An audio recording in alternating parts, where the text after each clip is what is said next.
Welcome to the Get Fit Guys, quick and dirty tips to get moving and shape up. My name is Brock Armstrong, and I'm the Get Fit Guy. You know what? It's true. This two-part episode will be the final time that you will read my words or hear my voice as the Get Fit Guy. But don't despair, there is a great new Get Fit Guy, and he is ready to dive headfirst into guiding you on your fitness adventures.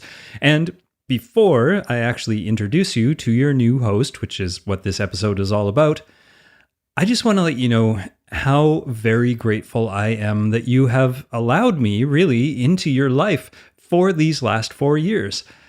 I know there are so many places all over the internet where you can get your fitness information, and the fact that you've trusted me to lead you in this journey is not something that I take lightly. So from the bottom of my well-toned heart, I want to thank you for making these last 4 years so much fun and so gratifying.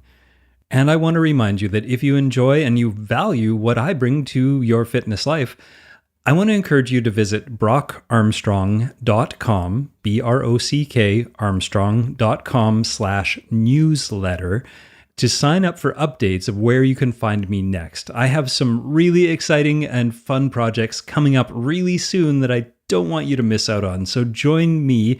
And if you haven't already, make sure to subscribe to my YouTube channel. You can follow me on Twitter, Facebook, and Instagram. I'm Coach Brock Arm on all of those. And if you do all that, you won't have to miss me and my movement-filled content at all. All right, with no further fooling around from me, I want to introduce you to Dr. Jonathan Su, your new Get Fit Guy. Here's my conversation with Jonathan. So I'm so excited to actually be talking to the brand new Get Fit Guy here. And, I know that you are going to make a great new host for this show. And that's really because you're an award-winning physical therapist, you're a best-selling author, you've worked one-on-one with like 10,000 clients, and probably more than that at this point. But in your own words, can you just tell me and tell the listeners what makes you the perfect fit as the next Get Fit Guy? Well, thanks, Brock. The first thing that comes to mind is my desire to make fitness work for anyone, regardless of their age, weight, ability, or goals. Research shows that the benefits of being even slightly more fit are transformative, from better mood, energy, and sleep to improved brain function, protection from chronic diseases, and help with weight management. So I believe everyone should be empowered with the knowledge on how to be fitter, healthier, and happier.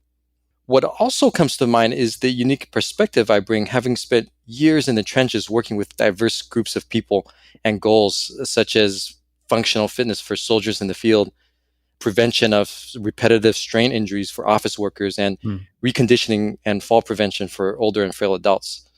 This gives me a deep base of knowledge that listeners can draw from. And at this point, I can confidently say that while I don't know everything, I know what works and what doesn't. Yeah, that is a very diverse background for sure. But I believe the most important reason why I'd be a great Get Fit Guy is my excitement and passion to help anyone, young or old, thick or thin, in shape or out of shape, reach their goals. The best way I can do this is by engaging with listeners, essentially by listening and staying in tune with their questions, their challenges, and their successes. Yeah, and you actually just described the audience for this show.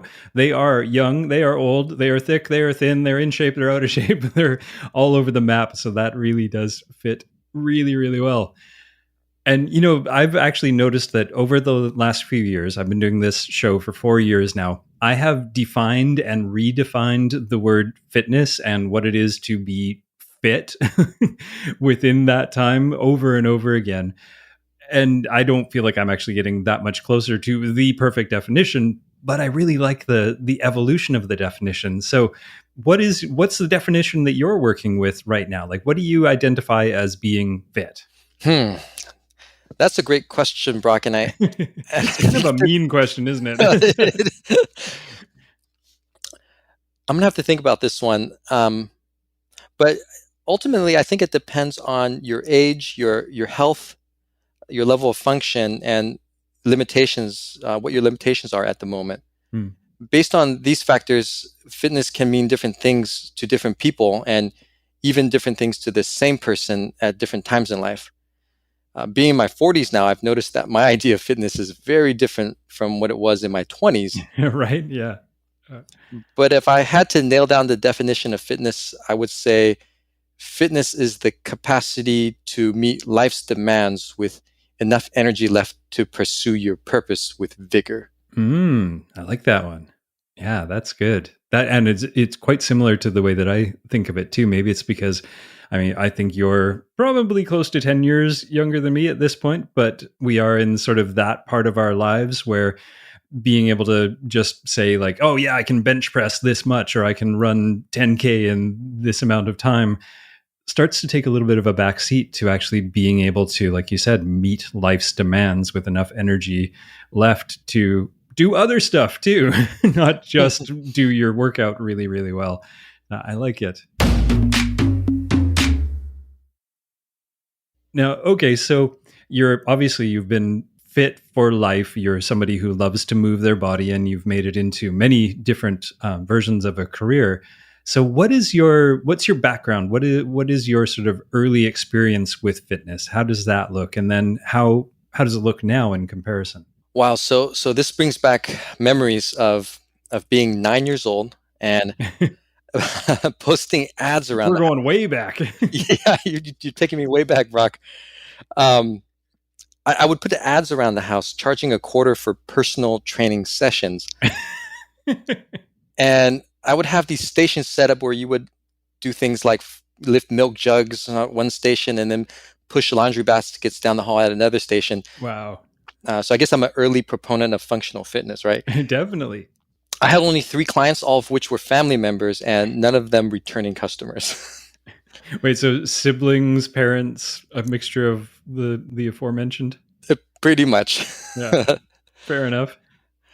Growing up, I was also a skinny kid, and I got picked on a lot. So for my 12th birthday, I asked my mom for a gym membership, and I remember hitching rides to the gym with a friend's dad at 5 o'clock every morning. Wow. In high school, I wrestled and played football, and I really wanted that next challenge. So as soon as I graduated high school, I enlisted in the Marine Corps. So, I was going to say a lot of this story sounds very similar to me, but not that part. I went to ballet school at that point. Which is probably as challenging or maybe even more challenging physically than being in the military. Disciplined as well. So yeah, maybe not that different after all. So now what does it look like? What's your fitness life looking like these days? Sure. So a typical week in my fitness life is about 30 to 45 minutes of working out 4 days a week. So 2 days are devoted to strength training and stretching, and 1 day is devoted to HIIT training, and then I'll add some core and shoulder stability work. And the final day will be devoted to like moderate intensity aerobic activity like rowing, and then also add core and hip stability to that day. I also spend at least 1 day a week outdoors chasing my 2 little boys around, which is a fantastic form of exercise. Definitely. Now, I know you're also a physical therapist, and I'm really excited about that because one of the things that I've gotten a lot of questions from the listeners of this podcast about are different types of injuries or different types of ways to stay fit when you have some physical limitations or some of the things that just happen to us as we get older and we can't quite do the things we used to. There's a lot of people who are just sort of frustrated with those situations. And I'm not a physical therapist. I'm a coach, so I tend to focus on prehab rather than rehab. But I'm hoping that you'll be able to bring some rehab to this world as well. Now, what can the listeners expect in terms of your physical therapy background? Yeah. So first, I'm just excited that you're bringing prehab to your work. It's commonly overlooked in the fitness world. For listeners who may not be familiar with the term prehab, it's essentially rehab that's done before an injury or surgery to prevent injuries and make recovery from surgeries much easier. Prehab works because physical therapy concepts such as stability, mobility, motor learning, and motor control are foundational to all movement and physical function. Right.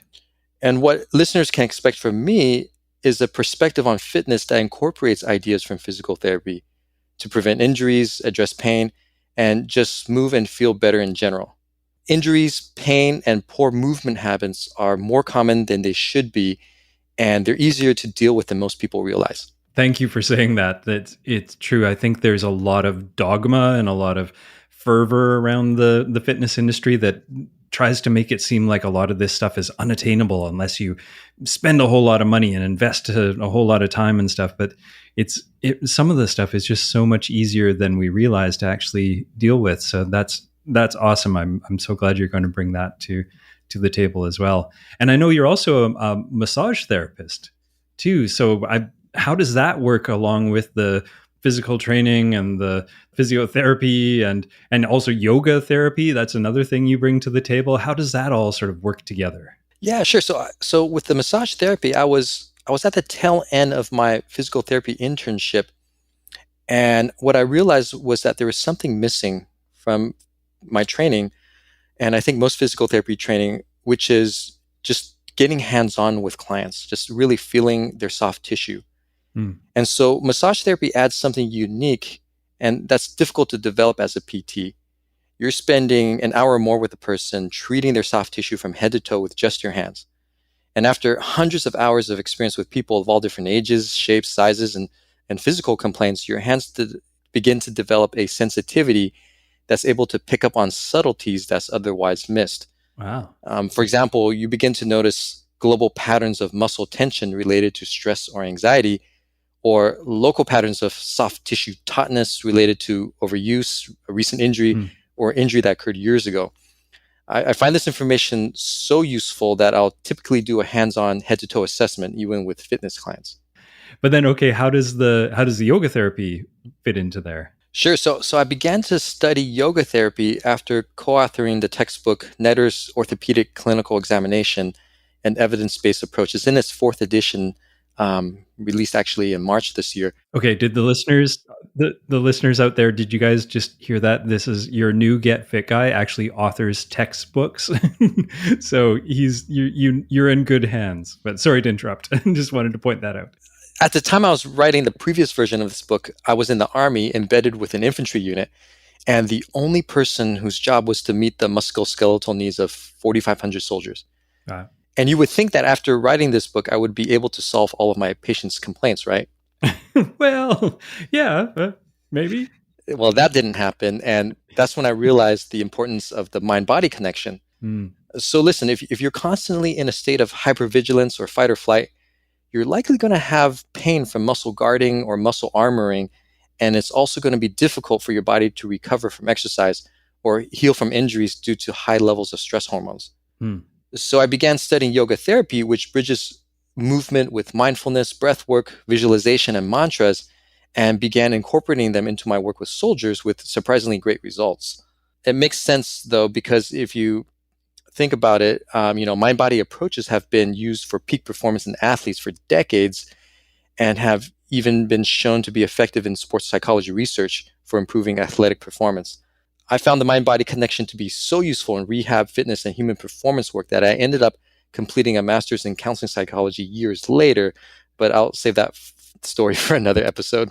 Yeah, that's a great place to end, actually. And I'm right along with you. Eventually, I went and studied cognitive behavior therapy and became a CBT practitioner for the same reason. There's just so much that you can either achieve or not achieve depending on your mindset, and that mind-body connection is so valuable and so important. But like you said, save it for another episode because we need to wrap this one up.